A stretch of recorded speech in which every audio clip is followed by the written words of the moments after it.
Asset, এটা create করা হচ্ছে S01 এই ট্রানজাকশন কোড দিয়ে। ওকে,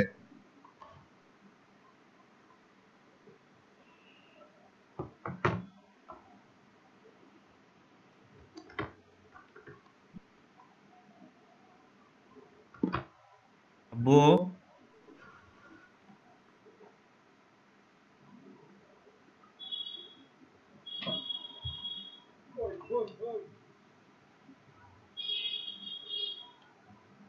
দেখেন এটা আপনারা পেয়ে যাবেন, মোটামুটি ভাবে দেওয়া আছে। এটা আমরা অ্যাসেট ক্রিয়েট করব হচ্ছে, এটাকে অ্যাসেট ক্রিয়েট বলতে অ্যাসেটের মাস্টার ডাটা ক্রিয়েট।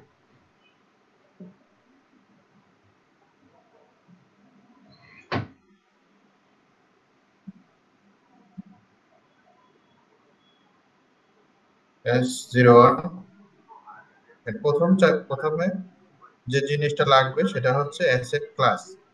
আপনি যে অ্যাসেটটা ক্রিয়েট করতে চাইছেন, যে মাস্টার ডাটা ক্রিয়েট করতে চাইছেন, সেই মাস্টার ডাটা ক্রিয়েট করার প্রথম কাজটা হবে আপনাকে আগে সেই অ্যাসেটটাকে ক্লাসিফাই করা। লেটস সে আমি এখন ধরেন একটা মেশিন কিনতে চাইছি, হ্যাঁ, তাহলে আমার সেই অ্যাসেটটা ক্লাস হবে প্ল্যান্ট এন্ড মেশিনারি। হ্যাঁ, আর একটা জিনিস আমি বলি, আমাদের এখানে কি কি অ্যাসেট ক্লাস আছে এবং এটা আমরা কেন করেছি এটার একটু ডেসক্রিপশন আপনাদেরকে দিতে চাই। এখানে দেখেন অ্যাসেট ক্লাস গুলো এভাবে সাজানো আছে। আপনাদের কোশ্চেন আসতে পারে যে একই ক্লাস কেন আমরা দুবার দুইবার করে করে করলাম।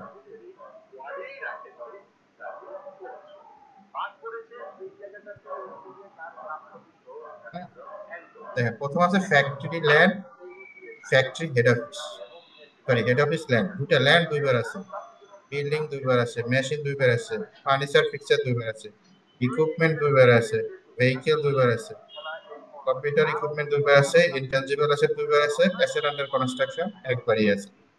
এখন আপনাদের কোশ্চেন আসতে পারে এটা আমরা দুইবার দুইবার করে কেন একই ক্লাসকে দুইবার দুইবার করে আমরা ভাগ করলাম। আচ্ছা, এটা ভাগ করার মেইন কারণ হচ্ছে যে সকল অ্যাসেট প্রোডাকশনের সাথে রিলেটেড, দ্যাট মিন্স ফ্যাক্টরি এন্ডে থাকে বা প্লান্টে থাকে, সে সকল অ্যাসেটের ডেপ্রিসিয়েশন কোথায় চার্জ হওয়া উচিত? লজিক্যালি ফ্যাক্টরি ওভারহেডের মধ্যে চার্জ হওয়া উচিত। ঠিক আছে, তো একটা অ্যাসেটকে তো আমি একটা লেজারেই ট্যাগ করতে পারবো। ঠিক আছে, এবং একটা কস্ট সেন্টারে অ্যাসেটের ডেপ্রিসিয়েশন, অ্যাসেটের মূলত অ্যাসেটটা কিন্তু আমার ফ্যাক্টরি কেন্দ্রিক নয়।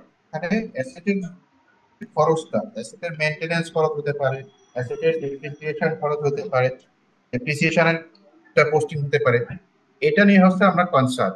এই জন্য আমরা ফ্যাক্টরির ইন্ডেক্সটা ফ্যাক্টরি আকারে করা হলো, অ্যাসেটের ক্লাসটাকে ডাবল করে দেওয়া হবে যে ফ্যাক্টরি, যেহেতু ফ্যাক্টরি ওভারহেড প্রোডাকশনের সাথে রিলেটেড এবং it's a part of cost of goods sold.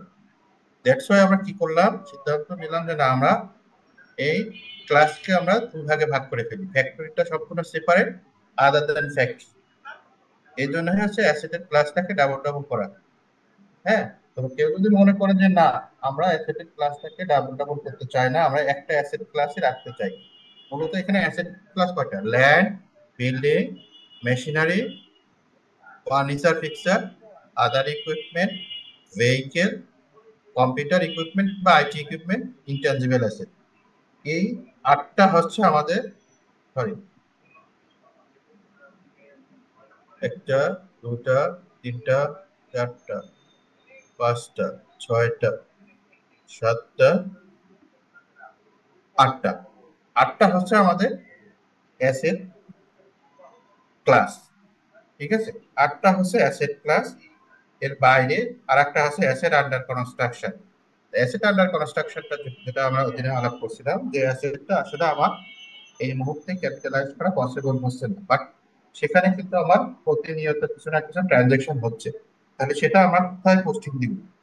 হ্যাঁ, তো আমি যখন যদি এটা ক্যাপিটালাইজ করে ফেলি, কারণ এটা তো অন টাইম ক্যাপিটালাইজ হয়ে গেলে ও করবে, সিস্টেম অটোমেটিক্যালি তার যে লজিক আমরা দিয়ে দেবো সেই লজিক অনুযায়ী সে ডেপ্রিসিয়েশন ক্যালকুলেশন করতে শুরু করবে। বাট আমরা যদি অ্যাকাউন্টিং প্রিন্সিপাল ফলো করি, আইএসআইএফআর এর চিন্তা করি, তাহলে কিন্তু আমার কি একটা অ্যাসেট যেটা অপারেশনে যাওয়ার আগ পর্যন্ত আমরা ডেপ্রিসিয়েশন চার্জ করতে পারি। যখন সেটা অপারেশনে যাবে, কখন যাবে আমরা নিজেও জানি।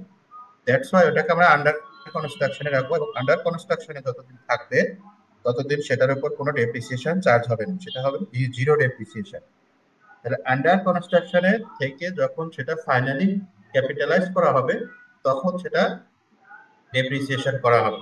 ঠিক আছে, এবং তখন থেকেই যেদিন থেকে আমরা অ্যাসেটটাকে ক্যাপিটালাইজ করবো সেদিন থেকে তার প্রোরাটা বেসিসে সেদিন থেকে এসে ডেপ্রিসিয়েশন ক্যালকুলেশন করা শুরু করবে। তাহলে আমরা এখানে ডাবল ডাবল কেন রেখেছি, আমাদের লজিকটা আপনারা বুঝেছেন। এখন আপনি যদি মনে করেন যে না, আমার এখানে ডাবল ডাবল রাখা এটা ভালো দেখায় না, আমি একটা একটা ক্লাসই রাখতে চাই, অর্থাৎ বিল্ডিং অ্যান্ড ইমপ্রুভমেন্টস আমরা এটা আলাদা করতে চাইছিলাম, আদার ফ্যাক্টরি, আদার হেড অফিস আলাদা করতে চাই না, তাহলে কি করতে হবে? তাহলে আপনারা কি করবেন, ফ্যাক্টরি যে সকল অ্যাসেট প্রোডাকশনের সাথে ডিরেক্টলি বা ইনডাইরেক্টলি রিলেটেড, সেই অ্যাসেটের ডেপ্রিসিয়েশন তো আপনার একটা কস্ট সেন্টার দিতে হবে, তাহলে আপনি কোন কস্ট সেন্টারটা দিবেন? হ্যাঁ, এখন কস্ট সেন্টারে তো পোস্ট হবে, বাট সেটা ফাইনালি কোথায় গিয়ে লেজারটা যদি আমরা ফ্যাক্টরি ওভারহেডের ডেপ্রিসিয়েশনটা আলাদা করতে চাই, তাহলে তার লেজার, যেমন আমরা এখানে ফ্যাক্টরি লেজার সম্পূর্ণ আলাদা করেছি, তাহলে ফ্যাক্টরি লেজার দিলে কস্ট সেন্টার কোনটা দেবে? তো এই যে যে কন্ট্রাডিকশন, এই কন্ট্রাডিকশনটা দূর করার জন্য ডাবল ডাবল করা। ঠিক আছে, আচ্ছা, তাহলে ধরে নিলাম আমি শুরু করতে চাইছি একটা মেশিনারি, তো তিন ধরে একটা প্ল্যান্ট এন্ড মেশিনারি, এটা দিলাম হচ্ছে factory plant and machinery. Okay, টুলানের company factory machinery, plant and machinery. এখানে আমরা চাইলে রেফারেন্স ইউজ করতে পারি, অর্থাৎ এই সেম ক্যাটেগরি যদি অন্য কোনো মেশিন থাকে অলরেডি ক্যাপিটালাইজ, সেটার রেফারেন্সে আমরা অ্যাসেট কোড ক্রিয়েট করতে পারি, অথবা আমরা সরাসরি ক্রিয়েট করতে পারি। তাহলে এখানে আমি দেবো হচ্ছে অ্যাসেট ক্লাস, এখানে দিব হচ্ছে কোম্পানি কোড, কোন কোম্পানিতে আমি এটা অ্যাসেটের মাস্টার ডেটা ক্রিয়েট করতে চাইছি, এবং নাম্বার অফ সিমিলার অ্যাসেট, অর্থাৎ এই অ্যাসেটটা একই ক্লাসের অ্যাসেট। সিমিলার অ্যাসেট মানে একই ক্লাসের অ্যাসেট আপনি কতগুলা কিনতে চাইছেন। এখন একটা মেশিন কিনলে একটা দিবে, 10টা মেশিন কিনলে 10টা দেবেন, 100টা মেশিন কিনলে 100টা দেবেন। ঠিক আছে, তাহলে কি হবে, সিস্টেম 10টা মাস্টার ডাটা আপনাকে ক্রিয়েট করবে, সেটা আমরা দেখবো মাল্টিপল অ্যাসেট ক্রিয়েশন। আপাতত একটা দিয়ে আমরা কাজ করতে চাই। এখানে দেখেন, এই হচ্ছে এরপরে আমরা যে মাস্টার ডাটা আছে, এই মাস্টার ডাটা ফিল্ডে আমি এটুকু দিব, তারপরে আপনি এন্টারও প্রেস করতে পারেন, অথবা মাস্টার ডাটা যে ফিল্ড আছে এখানে আপনি ক্লিক করতে পারেন।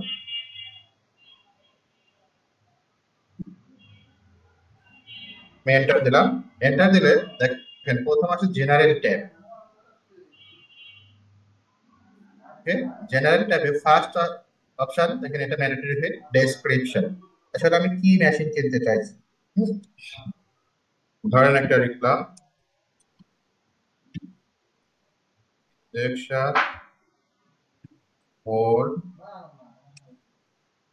মেশিন ফর এলই ল্যাব, যাক যে কোনো একটা নাম দিলাম। এটা হচ্ছে ডেসক্রিপশন। এবার এটা মেইন অ্যাসেটের ফোল্ডারে যখন আমরা অ্যাসেটের রেজিস্টার দেখবো, সেখানে আসলে এটা কিভাবে থাকবে, হ্যাঁ, সেটা আমরা এখানে বসায় দিতে পারি, যেটা আমি রেজিস্টারে কি নামে দেখতে চাই। কেমন?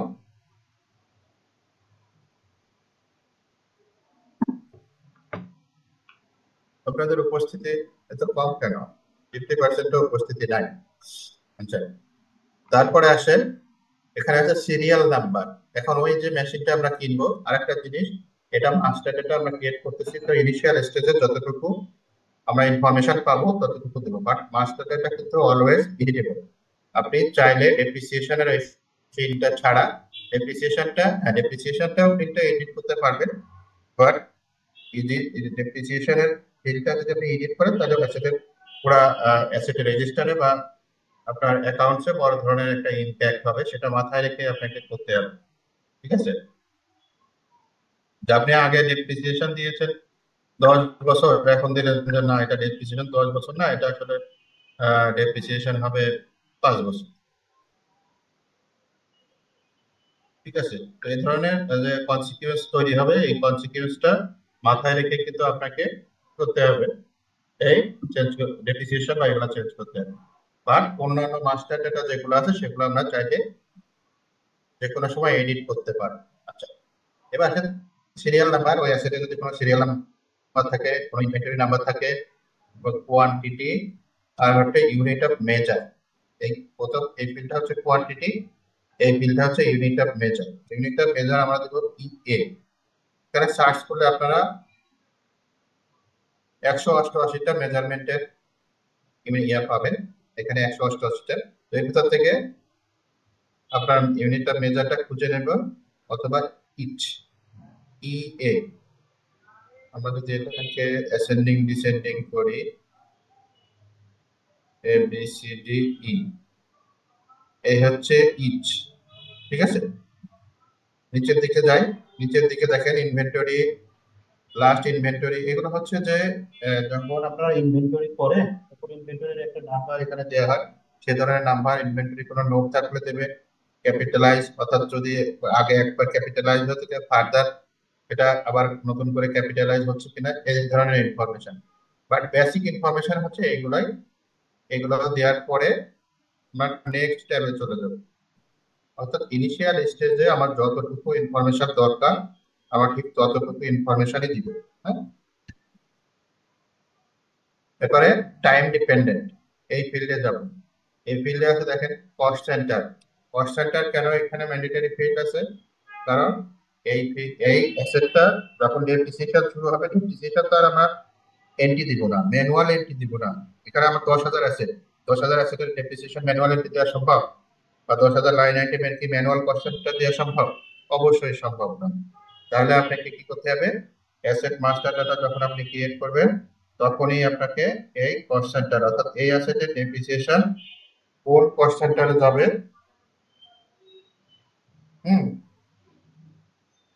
এই অ্যাসেটের ডেপ্রিসিয়েশন কোন কস্ট সেন্টারে যাবে সেটা এখান থেকে নির্ধারণ করে দিতে হবে। ঠিক আছে, তাহলে আমরা এখন কি করব? এটা হচ্ছে আমার কোম্পানি 1200 কোম্পানি। 1200 কোম্পানি যদি মেশিন কিনতেছি, ফ্যাক্টরি মেশিন, ফ্যাক্টরির একটা কস্ট সেন্টার দিতে হবে। এফ এ দিয়ে হচ্ছে আমাদের ফ্যাক্টরি কস্ট সেন্টার। ওকে, এফ এ প্লান্ট, 1200 কোম্পানির জন্য 1201 প্লান্ট। লোকেশন আপনারা চাইলে লোকেশন ইউজ করতে পারেন, না চাইলে রুম, অর্থাৎ এটা কোন রুমের মধ্যে আছে। হ্যাঁ, অর্থাৎ এটাকে যদি আরেকটা আইডেন্টিফাই করতে পারেন এটা কোন লোকেশন, এখানে সার্চ করা লোকেশন আপনারা সেট করতে পারেন। হ্যাঁ, ওয়ার্ক স্টেশন বা স্ট্যান্ডার্ড ওয়ার্ক স্টেশন অথবা দরকার নাই, যে ইনফরমেশন আছে এটা রুম কোন রুমের মধ্যে আছে, এটা স্পেসিফিক যদি কোনো রুমের নাম থাকে সেই রুমের নাম আমরা দিতে পারি। এটা যদি আমরা দেই হচ্ছে ধরেন লাইন 1, লাইন 2, এরকম ফ্যাক্টরির মধ্যে অনেক ধরনের অনেক ইনফরমেশন থাকে। এরপরে আসছেন অ্যালোকেশন। অ্যালোকেশনের এখানে আমাদের কোনো কাজ নাই। ঠিক আছে, এটা আমরা স্কিপ করে যাব।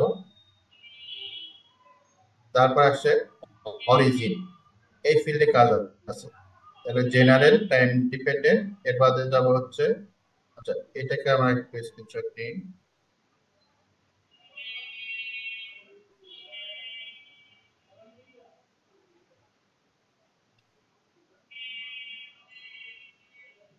অরিজিন, অরিজিনে প্রথম আসছে ভেন্ডর। এগুলো কিন্তু অপশনাল ফিল্ড। হ্যাঁ, এগুলো অপশনাল ফিল্ড। ভেন্ডর আমি তো জানি না, আমি তো মাস্টার ডাটা ক্রিয়েট করতেছি, তো আমি তো আসলে জানি না আমি কার থেকে কিনবো। আর এটা যিনি মাস্টার ডেটা ক্রিয়েট করতেছে, এটা ব্যাপারটা কিন্তু তার জানার কথা না বা তার দায়িত্বের মধ্যেও পড়ে না। এটা যে প্রকিউরমেন্ট ডিপার্টমেন্টে যারা আছেন তারাই নির্ধারণ করবেন যে এখানে ভেন্ডর কি হবে। তারপরে ম্যানুফ্যাকচারার, এটা যদি আমার জানা থাকে আমি দিব, না জানা থাকলে নাই। এখানটা আমরা দিব যে অ্যাসেট পারচেজ নিউ, এটা আমার জানা আছে যে আমি নতুন একটা অ্যাসেট তৈরি করতেছি। কান্ট্রি অফ অরিজিন যদি আমি জানি তাহলে দিব, না জানি অর্থাৎ কোনো কিছু না জেনে আমি দিব না। বিকজ এটা কিন্তু আমি যখন ফাইনালি ডকুমেন্ট গুলো হাতে পাবো, অ্যাসেটের ডকুমেন্ট গুলো যখন আমি ফাইনালি হাতে পাবো তখন কিন্তু আমি সবই জানতে পারবো। ঠিক আছে, তাই জন্য এটা আহ, মানে যেটা না জানি অনুমান অনুমান ভিত্তিক কোনো জিনিস আমরা এখানে দিব না। ওকে, তাহলে এই ফিল্ডে আমরা দুটাই ইনফরমেশনটাই দিলাম।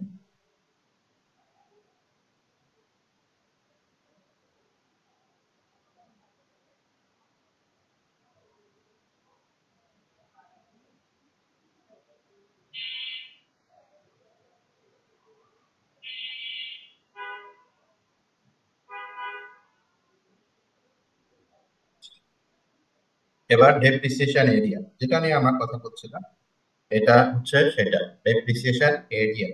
আমাদের এখানে আমরা বলেছি আমরা ইউজফুল লাইফ মেথড ইউজ করেছি, অর্থাৎ এখানে ইউজফুল লাইফ আমরা দিব যে কতদিন বা কত মাস, কত বছর সেটা।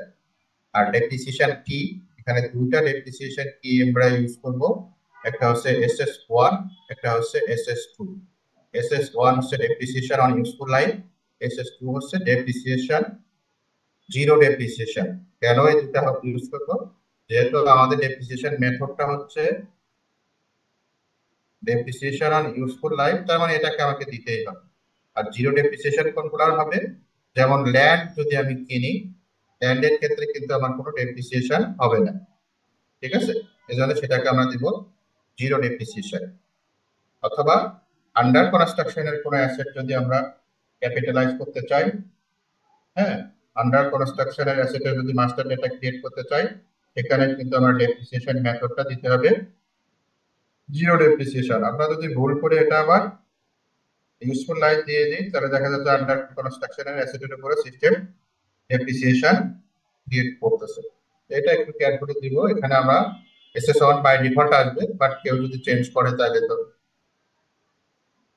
মানে জিনিসটা ভুল হয়ে যাবে। এবার ইউজফুল লাইফ, ইউজফুল লাইফ কত? ইউজফুল লাইফ দিব হচ্ছে, ধরেন আমি দিলাম 12 বছর, এই মেশিনটা 12 বছর। তারপরে এটা হচ্ছে লাইফ, এটা হচ্ছে পিরিয়ড। পিরিয়ড বলতে এটা বছর, এটা মাস। ধরেন 12 বছর 6 মাস আপনি এখানে দিতে পারেন, 12 বছর 6 মাস। আপনি এখানে দিতে পারেন 12 বছর 3 মাস। হ্যাঁ, যদি এরকম ফ্র্যাকশন থাকে আমরা দিব, ঠিক আছে? তাহলে ইউজফুল লাইফের ক্ষেত্রে এটা এখানে আমাকে ইয়ার দিতে হবে, কত বছর কত মাস। তারপরে আছে অর্ডিনারি ডেপ্রিসিয়েশন স্টার্ট ডেট, তাতে ডেপ্রিসিয়েশন কখন স্টার্ট হবে। আপনি চাইলে যদি এটা ম্যানুয়ালি মনে করেন যে না আমি এখানে ডেপ্রিসিয়েশন স্টার্ট করব, এখানে আসতে হচ্ছে 11 তারিখ, না আমার এটা দরকার নাই, আগামী মাসের 1 তারিখ থেকে আমার এটা ডেপ্রিসিয়েশন চার্জ করবো, আপনি এখানে ম্যানুয়াল বসায় দিতে পারেন। বাট এখানে ম্যানুয়াল দেওয়ার কোনো দরকার নাই, সিস্টেম তার লজিক যেটা আমরা সেট করেছি সেই লজিকে ডেপ্রিসিয়েশন ক্যালকুলেশন করতে থাকে। এই হচ্ছে আমাদের অ্যাসেট মাস্টার ডাটা।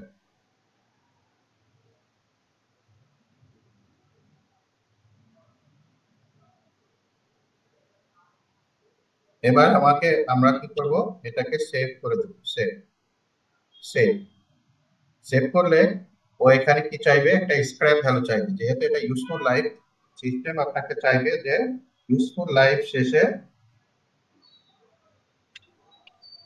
এটার ভ্যালু কি হবে, এই ভ্যালুটা আমাকে দিতে হবে। যদি আমি এই ভ্যালুটা না দিই, তাহলে সিস্টেম ডেপ্রিসিয়েশন ক্যালকুলেশন করবে কিভাবে? এর জন্য অবশ্যই অবশ্যই এটা ম্যান্ডেটরি ফিল্ড, এটা ম্যান্ডেটরি ফিল্ড, এখানে আমাদেরকে দিতে হবে। এখন ইউজফুল লাইফ আমি কি দেবো, আমি আমার যে টেকনিক্যাল অ্যানালাইসিস, সেই অ্যানালাইসিসের উপর ডিপেন্ড করে দেবো যে না এই মেশিনটা আমরা যদি 12 বছর ইউজ করি, 12 বছর পরে আমি এখানে ইচ্ছা করলে এখানে 1 লাখ টাকা আমি বিক্রি করতে পারবো। বাট আপনি যদি ফুলি ডেপ্রিসিয়েটেড করে দিতে চান, 100% ডেপ্রিসিয়েশন যদি চার্জ করতে চান, তাহলে এখানে 1 টাকা দিতে হবে, ন্যূনতম 1 টাকা। এখানে জিরো দেওয়ার কোনো সুযোগ নাই, কারণ সর্বনিম্ন ভ্যালু হচ্ছে 1 টাকা। তার মানে 12 বছর শেষে এই মেশিনটা আমার ভ্যালু দাঁড়াবে হচ্ছে 1 টাকা। ঠিক আছে, 1 টাকা দিয়ে আমরা এটা কন্টিনিউ করব।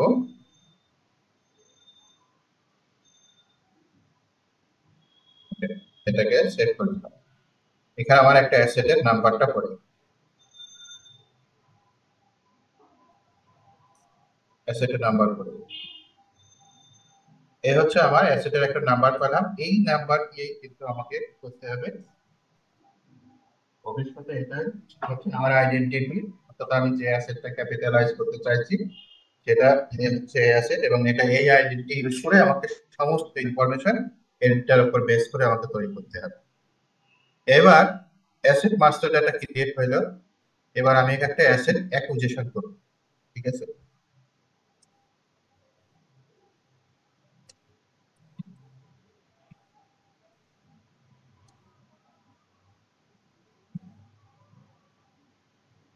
অ্যাকুইজিশন অ্যাকুইজিশনের ক্ষেত্রে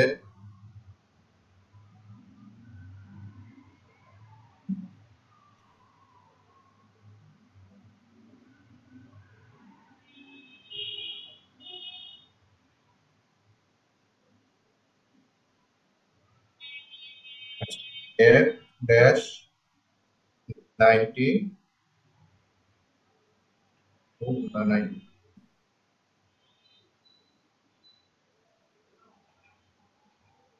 ড্যাশ 9। আচ্ছা, এফ ড্যাশ 9।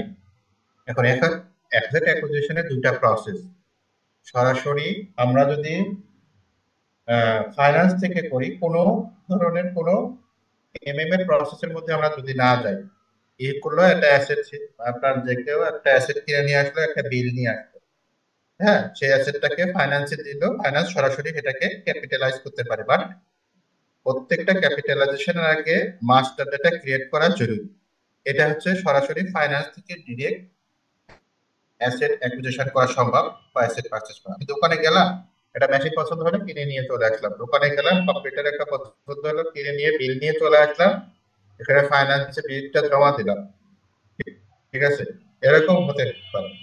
তো এরকম অ্যাডহক বেসিসে যদি এ ধরনের কোনো পারচেজ হয়, তাহলে সরাসরি ফাইন্যান্স কি করতে পারে, অ্যাসেটের অ্যাকুইজিশনটা ফাইন্যান্সের এর থেকে ডিরেক্ট করতে পারে।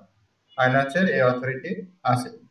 যেমন আমরা কি করেছি, ফাইন্যান্স কিন্তু সরাসরি পিআরপিও ছাড়াই কি করতে পারে, ভেন্ডর লায়াবিলিটি ক্রিয়েট করতে পারে, অ্যাকাউন্টস পেয়েবল ক্রিয়েট করতে পারে। তো এখন এই অ্যাসেটের ক্ষেত্রেও সরাসরি ফাইন্যান্স কি অ্যাসেটকে ডেবিট করতে পারে, ভেন্ডরকে ক্রেডিট করতে পারে। ওকে, অর্থাৎ এখানে অ্যাসেট অ্যাকুইজিশনের মাধ্যমে ভেন্ডর লায়াবিলিটি ক্রিয়েট করতে পারে। তাহলে এটা হচ্ছে ফিক্সড অ্যাসেট অ্যাকুইজিশন। হ্যাঁ, এটা হচ্ছে ফাইন্যান্সের এর থেকে ডিরেক্ট ডিরেক্ট ইনভয়েস। ঠিক আছে,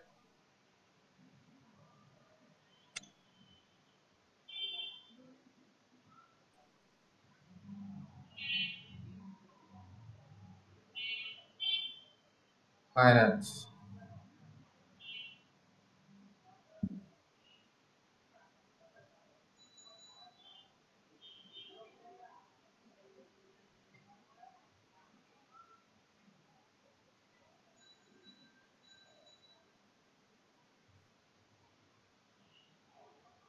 এখানে আমরা গেলাম,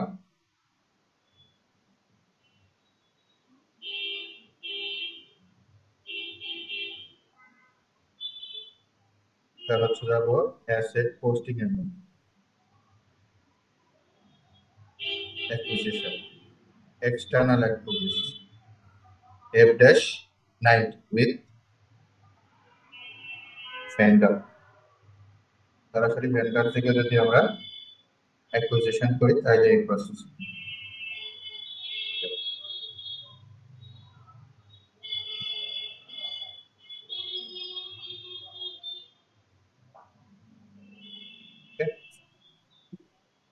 শুরুতে আমরা ডকুমেন্ট ডেট দিতে চাই।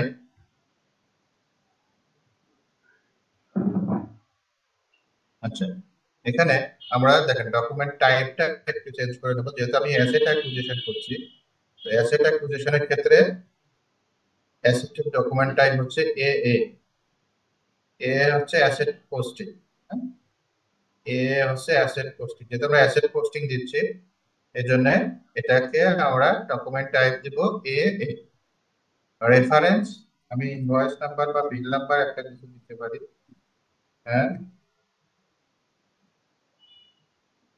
এর বাদে হচ্ছে মেশিন পার্সন পার্সন। এবার পোস্টিং কি লিখবো, অ্যাসেট ডেবিট হচ্ছে 70, আমরা প্রথম দিনই মুখস্থ করেছি। General ledger debit 40, general ledger credit 50, asset debit 70, asset credit 50, sorry 75, asset credit 75। এখানে আমরা যদি সার্চ করে দেখি, এখানে হচ্ছে 70 আর হচ্ছে 75, অ্যাসেট ডেবিট অ্যাসেট ক্রেডিট।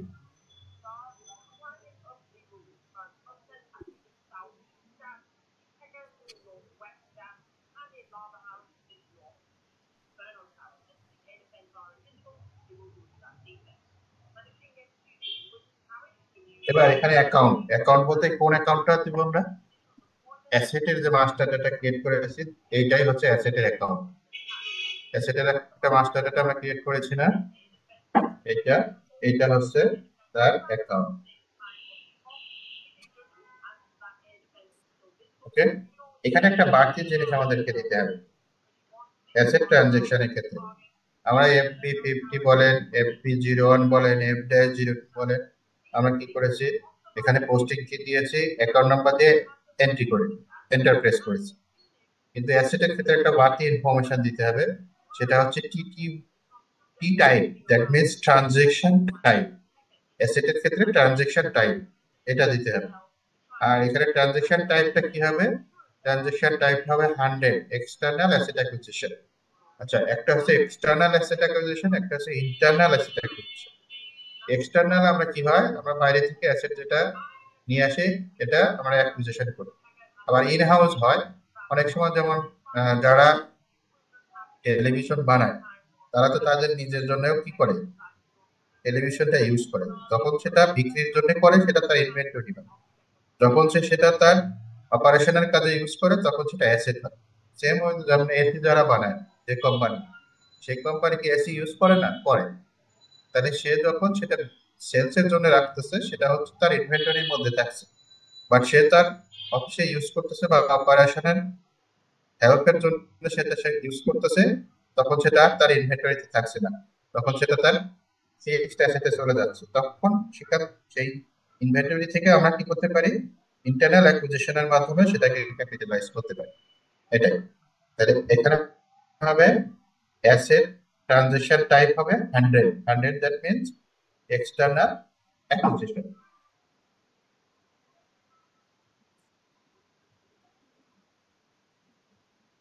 এই জিনিসটা একটু রাখতে হবে, যদি আপনি এখানে না দিলেও প্রসেস করতে পারবেন না আপনি, মানে আপনি ভুল করলে সিস্টেম ভুল করার কোনো সুযোগ নেই।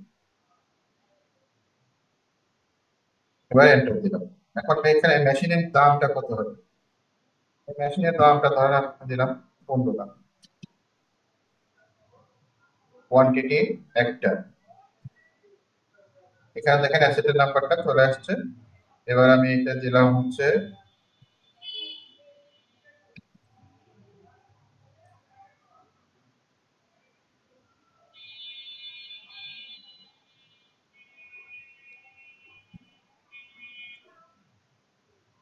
লিখলাম একটা টেক্সট।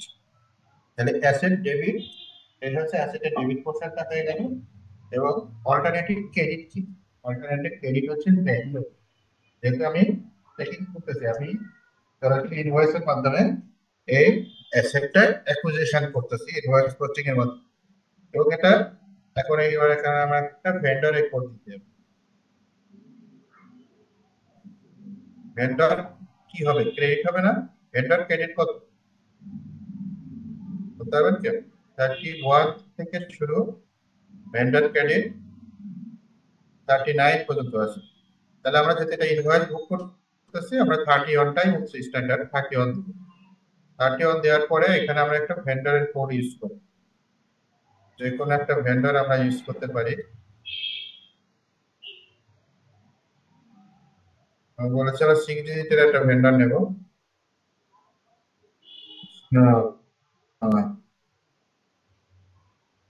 দিলাম গ্লোরি টেড ইন্টারনেট, এটা নিয়ে মনে হয় কতদিন কাজ করছে, 110063।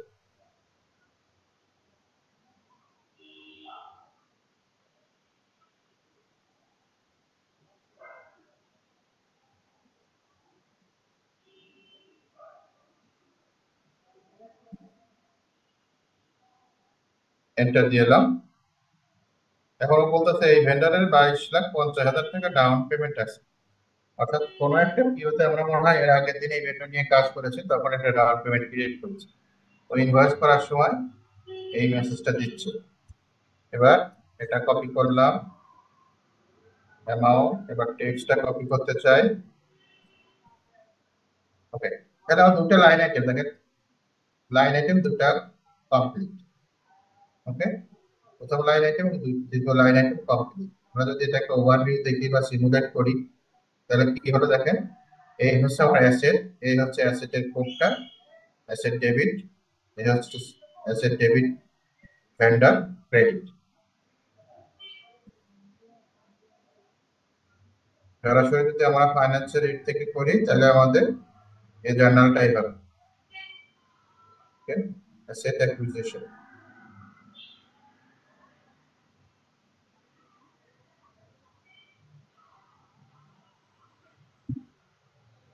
ডেবিট হবে অ্যাসেট, ক্রেডিট হবে ভেন্ডর।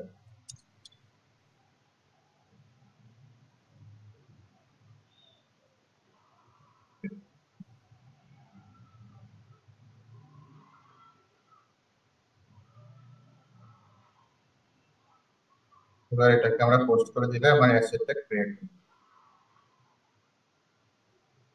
তো আমাদের অ্যাসেট ক্যাপিটালাইজ করা শেষ। আর কোনো কোশ্চেন থাকলে জিজ্ঞেস করতে পারেন। স্যার এটা তো ডিরেক্ট ফাইন্যান্স থেকে যেটা এন্ট্রি দেওয়া হবে সেটা দেখালো, তাই না স্যার? এরপরে আমরা আরেক এলসি করতে পারবো। জি জি স্যার এখানে টি কোডটা দিলাম না স্যার, টি টাইপ। হ্যাঁ, 100। এই এই এই এই এই স্ক্রিনার দিলাম না যে স্যার, নাকি আগেটা দিয়েছি স্যার ওটাই চলবে? না না, ওটা শুধু অ্যাসেটের জন্যই হবে, অন্য কোথাও দেওয়া লাগবে। ওই ট্রানজাকশন টাইপ শুধু অ্যাসেটের লাইন আইটেমে প্রযোজ্য, অন্য কোথাও প্রযোজ্য নয়। ভেন্ডরের সরি লাইন স্যার। আইটেমে প্রযোজ্য নয়, transaction type only for asset. আচ্ছা, এবার কথা হলো, আমি যে অ্যাসেটটা ক্রিয়েট করলাম, কি করলাম এবার একটু দেখি। হ্যাঁ, এবার একটা ট্রানজাকশন কোড আছে, আপনি অনেকভাবে দেখতে পারেন। মনে করেন অ্যাসেটটা আপনি ডিসপ্লে করলেন, asset display, asset display, display AS03। আবার যদি এডিট করতে চান AS02। আরেকটা জিনিস, একটা কমন, মোটামুটি কমন বলতে পারেন, একটা সিনারিও আছে 01 ফর ক্রিয়েশন, ফাইন্যান্সিয়াল রেট থেকে বলছি। যে কোনো ট্রানজাকশন দেখবেন যে 01 হচ্ছে ক্রিয়েট, 02 হচ্ছে চেঞ্জ, 03 হচ্ছে ডিসপ্লে। এটা কিন্তু মোটামুটি AS01 হচ্ছে অ্যাসেট ক্রিয়েট করা, 02 হচ্ছে এডিট করা, 03 হচ্ছে ডিসপ্লে করা। তাহলে আমরা AS01 এ গিয়ে যদি দেখি যে আসলে কি পাওয়া যায়। AS01 এখানে, এটা হচ্ছে অ্যাসেটের মাস্টার ডেটা, সরি আমি তো মাস্টার ডেটা যাব না, AS03 তে যাব, ডিসপ্লেতে যাব। দেখেন এখানে ডিসপ্লেতে গেলে আপনি কি কি দেখতে পাবেন, মাস্টার ডেটা দেখতে পারবেন, অ্যাসেট ভ্যালু দেখতে পারবেন। তাহলে আমি যদি এটা মাস্টার ডেটা দেখি, যে মাস্টার ডেটাটা ক্রিয়েট করে আসছি, সেটা হচ্ছে আমার কি, সেই ইনফরমেশন গুলো এখানে থাকছে, যেগুলো ক্রিয়েট করে নিয়েছি। এখন এটা এখানে ক্যাপিটালাইজ, ইমিডিয়েট মাস্টার ডেটাটা দেখতে পাবো না সব দেখতে পারবো স্যার? যত যে কোনো একটা অ্যাসেটে দেখতে পারবেন, ঠিক আছে। সব যে কোনো অ্যাসেট মধ্যে যে অ্যাসেটের ডেটা আছে, যে কোনো একটা অ্যাসেটের ডেটা আপনি দেখতে পারবেন সিঙ্গেল। তো আমি এবার এখান থেকে আপনি চাইলে অ্যাসেটের ভ্যালুটাও দেখতে পারবেন। ভ্যালু কখন দেখতে পারবেন, যখন তার ভ্যালু ক্রিয়েট করা হবে, অ্যাকুইজিশন করা হবে বা ক্যাপিটালাইজ করা হবে, এখন এটাকে ভ্যালু। ওকে, এই হচ্ছে অ্যাসেটের ভ্যালু। দেখেন এটা একটু বোঝার চেষ্টা করি আমরা। হ্যাঁ, এটা ওখান থেকে যেতে হবে, অথবা এটার আর একটা ট্রানজেকশন কোড আছে AW01N, এটা হচ্ছে অ্যাসেট এক্সপ্লোরার।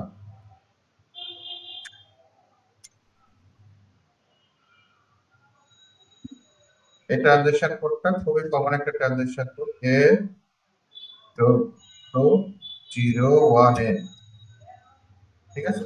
এটা এই ট্রানজেকশন কোডে গেলে আমরা অ্যাসেটের পুরো হিস্ট্রিটা দেখতে পাবো একটা সিঙ্গেল অ্যাসেটের জন্য। তারপর আমরা রেজিস্টারে যাব।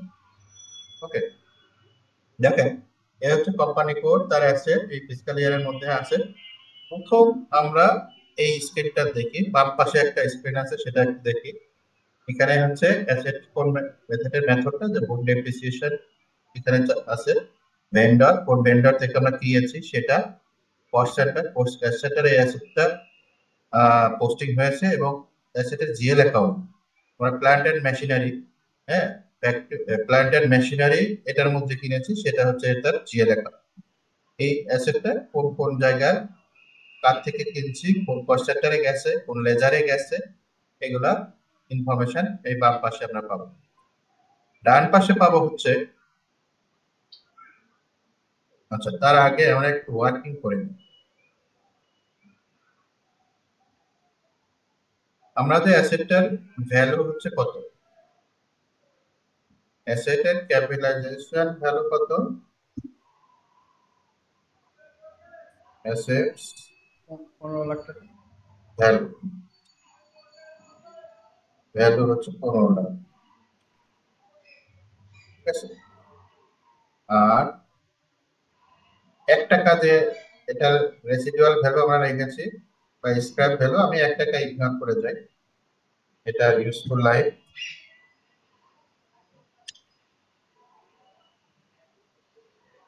12 বছর দিয়েছি, তারা 12 বছর, ঠিক আছে, এটার ইউজফুল লাইফ দিয়েছি 12 বছর। তাহলে এখানে পার ইয়ার ডেপ্রিসিয়েশন কত,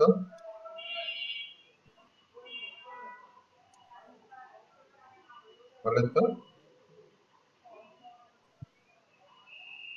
প্রত্যেক বছরে তার স্যার ডেপ্রিসিয়েশন 1,25,000। প্রত্যেক বছরে ডেপ্রিসিয়েশন চার্জ হবে 1,25,000 টাকা, ডেপ্রিসিয়েশন পার মান্থ, মান্থ যেটা মান্থলি অ্যাকাউন্টস করবো, তাহলে তার এটারে যদি আমি আবার কততে ভাগ করবো, 12 দিয়ে, ঠিক আছে, হ্যাঁ, অথবা আপনি এখানে 12, এটারে সরাসরি যদি 120 দিয়ে ভাগ করেন, সরি 12 144 দিয়ে ভাগ করেন, একই রেজাল্ট আসবে, তাই না? কারণ ডেপ্রিসিয়েশন, সরি ইউজফুল লাইফ হলো 12 বছর, 12 বছর মানে 144 মাস, ওকে, তাহলে 10,417 টাকা বা 16 টাকা 67 পয়সা, এটা হচ্ছে পার মান্থ ডেপ্রিসিয়েশন। কেমন, এই ক্যালকুলেশনটা একটু আমরা দেখতে চাই, এটা হচ্ছে আমরা যে লজিকটা করেছি সেই লজিক।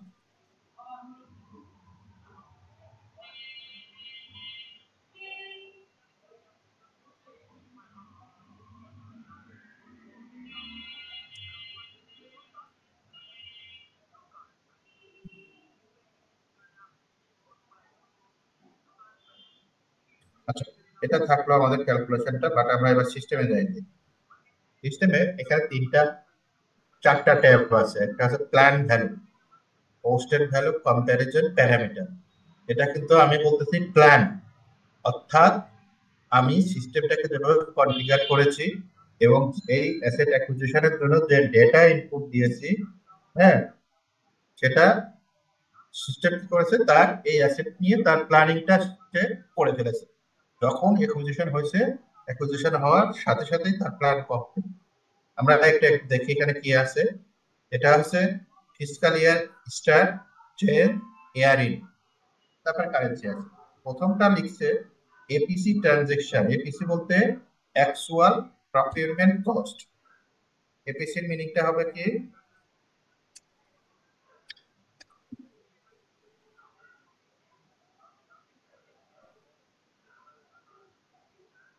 অ্যাকচুয়াল প্রকিউরমেন্ট কস্ট, কেমন, এপিসি ভ্যালু কত, 15 লাখ টাকা, আমি এটা কিনছি 15 লাখ টাকা, এই 15 লাখ টাকাই হচ্ছে আমার অ্যাকুইজিশন ভ্যালু। ফিসকাল ইয়ার স্টার্ট, এই ফিসকাল ইয়ারের শুরুতে এটা কি কোনো ডেপ্রিসিয়েশন ছিল, ফিসকাল ইয়ার স্টার্ট হয়েছে কবে, জুলাই 2023, তার মানে ফিসকাল ইয়ারের শুরুতে জন্মই হয় নাই, জন্ম না হলে ভ্যালুটা। এরপর একটা অর্ডিনারি ডেপ্রিসিয়েশন, অর্ডিনারি ডেপ্রিসিয়েশন 20,833, এই 20,833টা কেমনে বলো। আচ্ছা, এখন কি মাস, মে মাস, তাহলে আমরা যত প্রথম দিন যেটা আলোচনা করেছিলাম যে যদি আমরা 1 থেকে 15 তারিখের মধ্যে কোনো অ্যাসেট অ্যাকুইজিশন করি বা ক্যাপিটালাইজ করি, তাহলে সেই অ্যাসেটের ডেপ্রিসিয়েশনটা ওই মাস থেকেই চার্জ হয়। হ্যাঁ, অর্থাৎ ফুল মান্থ চার্জ হবে। আর 16 থেকে 31 এর মধ্যে হলে ইমিডিয়েট নেক্সট মান্থ থেকে চার্জ হবে। তাহলে লজিক অনুযায়ী এই অ্যাসেটটা ডেপ্রিসিয়েশন এই মে মাস থেকে চার্জ হওয়া উচিত, তাই না? এখানে একটা ফিসকাল ইয়ারের ইনফরমেশন আমরা পাবো। এখানে আমি দিয়েছি ফিসকাল ইয়ার 2024, 2024 ফিসকাল ইয়ারের ইনফরমেশন। তাহলে 2024 ফিসকাল ইয়ারে আর কয় মাস বাকি আছে? মে মাস, জুন মাস। তাহলে সিস্টেম কি প্ল্যান করছে? 2 মাসের ডেপ্রিসিয়েশন সে প্ল্যান করে ফেলবে। তাহলে আমরা যদি এক্সেল ফাইলে যাই, এখন 1 মাসের ডেপ্রিসিয়েশন এটা, 2 মাসের ডেপ্রিসিয়েশন হচ্ছে এটা।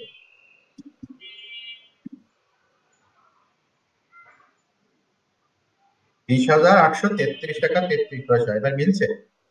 এটা কিন্তু পুরো ফিসকাল ইয়ারের ইনফরমেশন, এটা কিন্তু কোনো সিঙ্গেল মাসের ইনফরমেশন নয়। তাহলে 20,833 টাকা 33 পয়সা ক্যালকুলেশন ওকে। এবং এই ফিসকাল ইয়ার শেষে তার রিটেন ডাউন ভ্যালু দাঁড়াবে কত?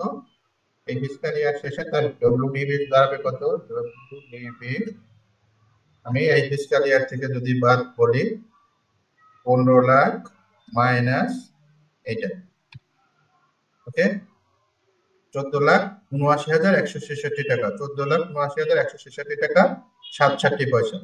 একেবারে দাঁড়িয়ে কমা সেমিকোলন সহ কিন্তু এখানে মিলে যাবে।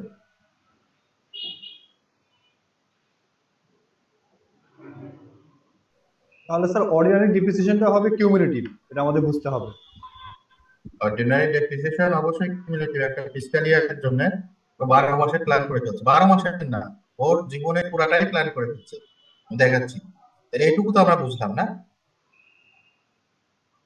অর্ডিনারি ডেপ্রিসিয়েশন এটা হচ্ছে এই ফিসকাল ইয়ারের জন্য, এই ফিসকাল ইয়ারে 2 মাসের ক্যালকুলেশন করছে। তাহলে এইটুকু আমরা বুঝলাম। এরপরে আমরা এটাকে উপরে নিয়ে যাই। এই যে ডট আছে না, এই ডট থেকে উপরে নিচে যে আপনারা করতে, এখানে দেখেন অ্যাসেট ভ্যালু এটা হচ্ছে 11, ভ্যালু ডেট হচ্ছে 11/5, অর্থাৎ 11/5-এই কিন্তু জন্ম, 11/5/2024। এটা হচ্ছে amount 15 lakh, transaction type 100, external acquisition এটা। তাহলে এই ফিল্ডটা আমরা বুঝলাম। আমরা এরপরে নেক্সট ফিল্ডে যাব। এটা হচ্ছে প্ল্যান ভ্যালু, এটা কিন্তু প্ল্যান করছে, এটা কিন্তু বাস্তবের সাথে কোনো মিল নাই, অর্থাৎ অ্যাকাউন্টিং এ কোনো ইমপ্যাক্ট নাই। এরপর আছে পোস্টেড ভ্যালু। এবার পোস্টেড ভ্যালু আবার দুটা ফিল্ড আছে। পোস্টেড অর্থাৎ অর্থাৎ অ্যাকচুয়ালি পোস্ট কি হয়েছে সেটা, অ্যাকচুয়ালি পোস্ট হয়েছে অ্যাসেট অ্যাকুইজিশনের ট্রানজাকশনটাই পোস্ট হয়েছে। আর পোস্ট হয়েছে না ডেপ্রিসিয়েশন পোস্ট হয়েছে না অন্য কোনো কিছু পোস্ট হয়েছে। এখানে এখানে শেষায় এটা এখানে শেষে সেটাই বলতেছে।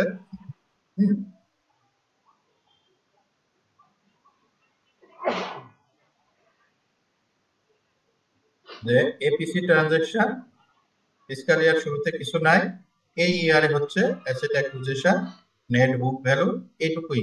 যে আগের ইনফরমেশন যতটুকু পোস্ট হয়েছে ততটুকু এখানে দেখা গেল। আমরা দেখবো হচ্ছে নিচেরটা দেখেন, এখানে স্ট্যাটাস প্ল্যান, এখানে স্ট্যাটাস প্ল্যান, ঠিক আছে। এ হচ্ছে আমার পিরিয়ড, 12টা পিরিয়ড, তাই না? এখানে প্রথম দেখেন 1 থেকে 10 পিরিয়ড পর্যন্ত ও কি প্ল্যান আছে? Depreciation, ordinary depreciation TBP, ordinary depreciation to be posted, ঠিক আছে। এখানে কিন্তু কোনো কিছুই পোস্ট হয় না 10 পর্যন্ত, তার কোনো প্ল্যান নাই। কেন নাই? 10 মাস পর্যন্ত তার কোনো প্ল্যান নাই, কারণ লজিক অনুযায়ী 11 থেকে তার ডেপ্রিসিয়েশন চার্জ কথা। তাহলে 11 হচ্ছে মে মাস, 12 হচ্ছে জুন মাস। প্রত্যেক মাসে ডেপ্রিসিয়েশন 10,416 টাকা 67 পয়সা, 10,416 টাকা 67 পয়সা, ঠিক আছে। এই হচ্ছে তার ডেপ্রিসিয়েশন, সেই 2 মাসের প্ল্যান করছে এই ফিসকাল ইয়ারের জন্য, ওকে। তার মানে এখন আমি যদি এটাকে পোস্ট করি ডেপ্রিসিয়েশনটা, তাহলে দেখবেন যে এটা স্ট্যাটাসটা চেঞ্জ হয়ে পোস্টেড হয়ে যাবে। এখানে এটা গ্রিন মার্ক হয়ে যাবে আর এর স্ট্যাটাসটা চেঞ্জ হয়ে পোস্টেড হয়ে যাবে, ঠিক আছে। এটুকু আমরা বুঝলাম। তারপরে গেলাম হচ্ছে কম্প্যারিজন। এখানে দেখবেন তার জীবনের সমস্ত ইনফরমেশন দেয়া আছে। সে 2024 এই ফিসকাল ইয়ারে তার অ্যাকুইজিশন হয়েছে এবং 2024 ফিসকাল ইয়ার শেষে তার রিটেন ডাউন ভ্যালু বা নেট বুক ভ্যালু দাঁড়াবে হচ্ছে এই টাকা 2025-এ। এটা কিন্তু 1,25,000। দেখেন 2025-এ কিন্তু পুরো বছরের ডেপ্রিসিয়েশন চার্জ হবে, কারণ এখানে কোনো খুচরা মাস নাই। 1,25,000 করে আমার হচ্ছে পার ইয়ার ডেপ্রিসিয়েশন। এখানে হচ্ছে 1,25,000 আমার পার ইয়ার ডেপ্রিসিয়েশন। তাহলে এটা ফুল চার্জ করে 2036-এ যায়। আবার দেখবেন যে এখানে যদি এখানে প্রথমে 2 মাসের খুচরা ডেপ্রিসিয়েশন চার্জ হয়েছে, এখানে হবে 10 মাসের। 10 মাসের ডেপ্রিসিয়েশন চার্জ হওয়ার পরে এই যে রিটেন ডাউন ভ্যালু টাকা থাকবে হচ্ছে 1 টাকা। অর্থাৎ 2036 সালে এই অ্যাসেটটা 1 টাকা ভ্যালুয়েশন হয়ে যাবে, 1 টাকা ভ্যালু থাকবে। আমরা যে কোনো ইয়ার শেষেই দেখতে পারি এটা হচ্ছে ইয়ার এন্ডিং। ইয়ার এন্ডিং এ তার কোন বছরে কত টাকা ডেপ্রিসিয়েশন চার্জ হবে এবং কত টাকা তার বছর শেষে রিটেন ডাউন ভ্যালু থাকবে, এটা হচ্ছে এই ফিল্ড থেকে আমরা পাবো। এটা হচ্ছে অনলি ফর সিঙ্গেল, এটা হচ্ছে অ্যাসেট এক্সপ্লোরার। এই ট্রানজাকশন কোডটা হচ্ছে অ্যাসেট এক্সপ্লোরার। এখানে এই ইনফরমেশনটা দেখাচ্ছে 2024 থেকে 2026 পর্যন্ত, 26 পর্যন্ত। অর্থাৎ তার পুরো যে তার জীবনের মানে তার আয়ুষ্কালের ইনফরমেশন এটা দেখাচ্ছে।